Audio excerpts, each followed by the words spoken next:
જ્યારે ભારતીય જનતા પાર્ટીના સાંસદો દેખાવ પ્રદર્શન કરી રહ્યા હતા તેવા સમયની અંદર તેઓ બધાની વચ્ચે ઘૂસી આવ્યા અને ઘૂસી આવ્યા ત્યાં સુધી વાંધો નથી, પરંતુ એક મહિલા સાંસદને પણ ધક્કો વાગ્યો અને એમને પણ નુકસાન થયું શારીરિક.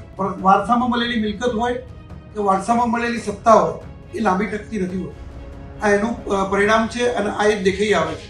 જે પ્રમાણેની બોડી લેંગ્વેજ હતી, જે પ્રમાણે તેઓ વર્તન કરી રહ્યા હતા અને આટલા બધા લોકોને નુકસાન થયું, ધક્કામુક્કી કરી નુકસાન થયું છતાં પણ પૂછવા છતાં એમણે પણ એવો જવાબ આપ્યો કે જે અશોભનીય જવાબ હતો.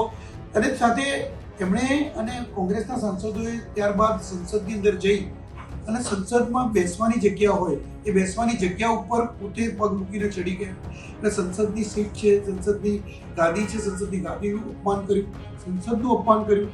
એક બાજુ પોતે હાથમાં બંધારણ લઈને ફરવાનું અને બંધારણની વાત કરવાની અને બંધારણની મુજબ અમલીકરણની વાત કરવાની અને બીજી બાજુ જ્યાં બંધારણ ઘડાય છે એ ભારતનું સંસદ છે એ સંસદનું અપમાન કરવાનું.